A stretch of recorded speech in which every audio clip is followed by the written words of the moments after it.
Yo, Reggae Beats. Ang bayan na sa bayan, di ba? Yeah. Ako po, si Joven na may simpleng pangarap na marinig ng karamutan ng aking sinulat. Salamat naman na pagbigyan ng aking nais.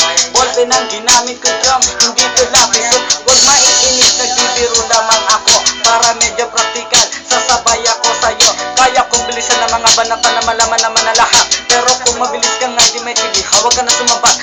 Kaya ko mag-rap na mabagal na may dating. Siksikin mo lang ang letra pag balik na rin. Huwag mo na rin gagamitin yung mga linyang gasgas. Sa mga sumusunod sa akin, eto aking basbas. Basta lahat ng mga bumabastos na sinasabi ko, eto lang masabi ko sa inyo, peace tayo mga bro. Pero tandaan nyo to, huwag nyo kong babanggain. Pag pinatulan nyo ako, hehe, sinto pa rin, be. Yo.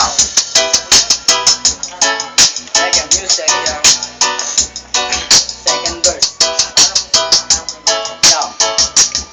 Ito ang klase ng musika na akin ang pinagmulan. Mga konsepto kong naisip dito ko sinimulan. Mga hangarin ko nung bata na maging makata na bumuo ng mga awiting gamit ang mga talata na naidala sa aking mga sulat. Sa may mga pangarap na akala ko hindi ibibig. Kahit pagod na naghintay na umaasa darating na balang araw ang awiting ko kakantahin nyo rin at laging bukang bibig na mga tambay sa lansangan na pangalan nagmarka na dito sa ating larangan.